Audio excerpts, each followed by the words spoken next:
Welcome to Miss Scarlett. Subscribe and don't miss out on Patreon. Have fun! Connor stared at the deck of cards scattered across the cluttered kitchen table in their small off-campus apartment, his brown hair falling slightly into his eyes as he pushed it back with a frustrated sigh. He was 21, and his roommate, Sarah, was 22, both well into their adult years as college students navigating the chaos of university life. They had been roommates for over a year now, ever since Sarah, a psychology major with a sharp wit and an endless curiosity about the human mind, had posted an ad looking for someone reliable to split rent. Connor, majoring in computer science, had jumped at the chance, appreciating her no-nonsense attitude and the way she kept the place organized. But tonight, their friendly game of poker had taken a turn he hadn't anticipated. "I can't believe I lost," Connor muttered, shaking his head as Sarah grinned triumphantly, her eyes sparkling with mischief. She leaned back in her chair, crossing her arms over her chest. "A bet's a bet, Connor. You agreed to it. Now, you have to let me hypnotize you for my thesis research. It's all above board. I've got the ethics approval and everything. It'll help with your test anxiety, remember? You've been complaining about those finals for weeks." Connor rubbed his temples, recalling how he'd vented about his upcoming exams, the way his mind blanked out under pressure. Sarah's thesis focused on hypnotherapy techniques for anxiety reduction, and she'd been looking for volunteers. Losing the bet meant he couldn't back out now. "Fine, but make it quick. And no weird stuff, okay? We're both adults here. I trust you won't turn me into a chicken or something." Sarah laughed, standing up to clear the cards. "Promise. It'll be professional. We'll do it tomorrow evening after classes. Just relax and think of it as free therapy." The next day dragged on with lectures and coding assignments, but by evening, Connor found himself seated on the worn couch in their living room, the soft hum of the air conditioner providing a steady backdrop. Sarah had dimmed the lights and set up a small recorder on the coffee table, her notebook open beside it. She was in her element, her voice calm and measured as she guided him through the induction. "Close your eyes, Connor. Take a deep breath in and out. Feel your body relaxing, starting from your toes, moving up to your legs, your torso, your arms, your neck, and your head. You're safe here, completely relaxed." Connor's eyelids grew heavy, his breathing slowing as her words washed over him. He trusted Sarah. She was thorough, always double-checking her methods. As he sank deeper into the trance, she continued with suggestions tailored to his test anxiety, visualizing calm during exams, recalling information effortlessly. But then, woven seamlessly into the script, she added something else, her voice dropping to a whisper only the recorder might catch if it were sensitive enough. "And as you relax, you find yourself feeling more comfortable in new ways. Women's clothing feels natural, appealing, something that brings you ease and confidence. It's okay to explore that comfort, to let it become part of who you are." She brought him out of the trance gently, and Connor blinked, feeling refreshed, but otherwise unchanged. "That wasn't so bad," he said, stretching. "I actually feel a bit less stressed about that algorithms test." Sarah smiled, jotting down notes. "Great! We'll see how it holds up. Let me know if anything feels different." The first few days passed normally. Connor attended classes, studied in the library, and even aced a pop quiz without the usual knot in his stomach. But on the fourth evening, as he rummaged through the laundry basket for a clean shirt, his eyes landed on Sarah's burgundy pencil skirt, folded neatly among the clothes. It was a deep, rich color, the fabric smooth and inviting. Without thinking, He picked it up, holding it against his waist. A strange sense of comfort washed over him, like slipping into a favorite pair of jeans. Sarah? He called out, his voice tentative as she emerged from her room, textbooks in hand. She raised an eyebrow. What's up? I don't know. This skirt, it just feels right? Like I want to try it on. Is this from the hypnosis? Did you do something? Sarah's expression remained neutral, though a flicker of curiosity crossed her face. Hypnosis can't make you do anything you don't already have some inclination toward. But if it feels comfortable, why not? We're just around the apartment. No one's here to judge. Connor hesitated, then nodded, retreating to his room. He slipped into the skirt, pairing it with one of his own t-shirts at first, but that felt off. Spotting Sarah's cream blouse hanging in the shared closet, they often mixed up laundry, he borrowed that too. The blouse was soft, with delicate buttons and a subtle sheen. Looking in the mirror, he adjusted the skirt's hem, surprised at how natural it looked. His brown hair framed his face, and for a moment, he didn't recognize the reflection. Stepping out, he felt a mix of embarrassment and an inexplicable ease. Okay, this is weird, but I can't help it. It's like the hypnosis flipped a switch. Sarah nodded encouragingly. If it helps you relax, go with it. My thesis is about reducing anxiety after all. Maybe this is a side effect, but a positive one. That night, Connor lounged on the couch in the skirt and blouse, flipping through his notes for class. The fabric moved with him, light and unrestrictive, and he found himself focusing better than usual. When Sarah suggested ordering pizza, he didn't change. It was just the two of them, both adults comfortable in their shared space. Over the next week, it became a routine. After classes, Connor would change into the burgundy skirt and cream blouse, claiming it was the only way he could unwind. It's the hypnosis, he'd say, half joking, as he helped with dinner or watched movies. Sarah observed quietly, taking notes for her thesis without pushing.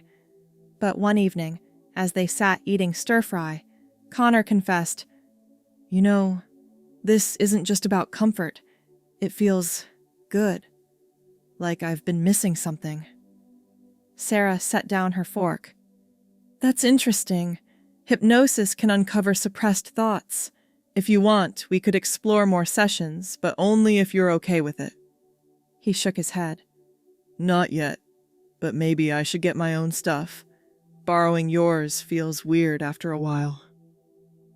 The idea sparked something. The following weekend, they went shopping together, hitting a local mall bustling with weekend crowds. Connor, still in his usual jeans and hoodie for the outing, felt a pull toward the women's section in a department store. Sarah pointed out a pastel blue dress, knee-length with a flared skirt. "Try it on. See how it feels." In the fitting room, Connor slipped into the dress, the soft fabric hugging his form gently. It was light, airy, and when he stepped out to show Sarah, she smiled. "It suits you, and look, strappy sandals over there. They'd match perfectly." He bought the dress and a pair of beige, strappy sandals, simple and elegant. Back at the apartment, he changed immediately, the dress swishing as he walked. "This is mine now," he said, twirling slightly. "No more borrowing." Sarah clapped. "Progress! How do you feel?" "Free," Connor admitted, but the name felt off suddenly. As days turned into weeks, the changes deepened. He experimented with more outfits, adding a lavender sundress and white strappy sandals to his growing collection. Mornings started with choosing from his new wardrobe, always opting for feminine attire around the apartment. Classes still saw him in his old clothes, but the pull grew stronger. One afternoon, after a particularly grueling lecture, he rushed home and changed into the pastel blue dress, sighing with relief. "I can't keep switching," he told Sarah over coffee. "It's exhausting. What if I just stayed like this?" She tilted her head. Like what? Dressed comfortably all the time? Yeah, and maybe a new name? Connor doesn't fit anymore. What about Lila? It feels right. Sarah's eyes widened slightly, but she nodded. Lila, I like it. If that's who you are, then embrace it. Remember, we're both adults. This is your journey. From that moment, Lila committed fully. She donated her old male clothes to a local charity, keeping only what was necessary for rare outings where she wasn't ready to present fully yet. But even those diminished. Her brown hair, which she let grow a bit longer, framed her face as she moved through the apartment in her pastel dresses and strappy sandals. The hypnosis, she realized, hadn't created this. It had unlocked desires suppressed for years, buried under societal expectations. Lila began adjusting her daily routine. She signed up for an online makeup tutorial, practicing subtle looks that enhanced her features without overwhelming. Sarah helped, offering tips from her own experiences. "Blend the foundation like this," she'd say, demonstrating on her own skin before letting Lila try. Evenings turned into shared activities. They cooked together, Lila in a soft pink dress that fluttered as she chopped vegetables, her strappy sandals clicking softly on the kitchen tile. Conversations flowed deeper, touching on identity and self-discovery. "I've always felt out of place," Lila shared one night, stirring a pot of pasta sauce. "Like I was performing a role that wasn't mine, the bet, the hypnosis. It was the push I needed." Sarah listened, her thesis evolving to include this unexpected case study, anonymized, of course. "It's fascinating how the mind works. You're proof that suggestions can reveal hidden truths." As weeks passed, Lila ventured outside more confidently. First, it was a quick trip to the corner store in her lavender sundress and beige sandals, heart pounding but exhilarated. No one stared, or if they did, it was with fleeting curiosity. She was 21, an adult making her choices, and the world seemed to accept that. Back home, she expanded her wardrobe further, discovering a love for floral patterns and light cardigans.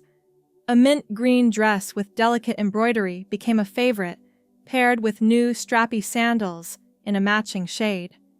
She wore it to a casual study group Sarah hosted, introducing herself as Lila without hesitation. The other students, all adults in their early 20s, adapted quickly, asking polite questions but respecting her space. One evening, as rain pattered against the windows, Lila sat at her desk, working on a programming assignment. The dress's fabric draped comfortably, and she found her focus sharper than ever. Sarah knocked on the doorframe. "Hey, Lila, want to try another hypnosis session? Just for relaxation, nothing more." Lila considered it, her brown hair tucked behind her ear. "Maybe, but I think I've got this now. It's not about the hypnosis anymore. It's me." Their friendship deepened through these changes. They attended a campus lecture on gender studies together, Lila in a soft yellow dress that caught the light, her strappy sandals comfortable for the walk across campus. The speaker discussed fluidity and self-expression, resonating deeply with Lila. Afterward, over coffee at a nearby cafe, she opened up more. "I suppressed this for so long because I thought it was wrong. But now it's like breathing fresh air. Sarah nodded. I'm glad the bet led to this. My thesis is turning out better than I imagined, thanks to you. Lila's confidence grew in social settings. She joined a book club through the university, attending meetings in her pastel attire, discussing novels with themes of transformation and identity. The group, a mix of students all over 18, welcomed her warmly, sharing their own stories of personal growth. At home, routines evolved. Mornings involved selecting outfits, perhaps a sky blue skirt with a white blouse reminiscent of the cream one she'd borrowed initially, but now her own. She invested in accessories, like simple earrings that dangled gently, enhancing her feminine presentation. Sarah gifted her a necklace on her birthday, a delicate chain with a small pendant, symbolizing new beginnings. One weekend, they decided to redecorate the apartment slightly, painting one wall a soft lavender to match Lila's favorite dress. As they worked, paintbrushes in hand, Lila in a practical yet pretty wrap dress and flat strappy sandals, laughter filled the space. This color is perfect, Lila said, stepping back to admire their work. It's your color, Sarah agreed, wiping a smudge from her cheek. Lila's academic life flourished too. With test anxiety diminished, she tackled projects with renewed vigor, her mind clear and focused. In group assignments, classmates noted her poise, attributing it to some undefined change. She didn't explain unless asked, but when she did, it was with quiet pride. Evenings often ended with quiet reflection. Lila would sit on the balcony, overlooking the city lights, her dress billowing in the breeze, strappy sandals kicked off beside her. The hypnosis had been the catalyst, but the desires were hers, unlocked and embraced. As months progressed, Lila explored more aspects of her identity. She researched hormone therapy, discussing it openly with Sarah over breakfast. It's a big step, but it feels right. I'm an adult. I can make this choice. Sarah supported her, helping find resources and accompanying her to an initial consultation at a clinic. The doctor, professional and understanding, outlined options, emphasizing informed consent. Lila left with pamphlets and a sense of possibility. Back home, she tried on a new outfit, a rose-pink dress with intricate lace details, paired with elegant, strappy sandals. Twirling in front of the mirror, her brown hair catching the light, she felt complete. Their shared life continued with small adventures. A trip to a local farmer's market saw Lila in a breezy sundress, basket in hand, sampling fresh fruits and chatting with vendors. The sun warmed her skin, and she moved with grace, her sandals padding softly on the pavement. One day, Lila decided to update her online profiles, changing her name and photos to reflect her true self. Friends from classes reached out with messages of support, solidifying her network of acceptance. In quieter moments, she journaled, capturing the journey from that lost bet to this empowered existence. The words flowed, detailing emotions and milestones without regret. Sarah's thesis defense approached, and Lila attended, dressed in a sophisticated teal dress and matching sandals, beaming with pride as Sarah presented her findings. The panel praised the depth, noting the real-world impact on participants like the anonymized case study. Afterward, they celebrated with a quiet dinner at home, toasting to growth and friendship. Lila raised her glass. to unlocking truths. As the evening wound down, Lila stepped into her room, slipping into a comfortable nightdress. Still feminine, always. She never looked back, her path forward clear. But one night, as she lay in bed, a strange dream stirred. Echoes of the hypnosis session, whispers of deeper suggestions yet unexplored. Hope you enjoyed the story so far. The rest will be available on Patreon.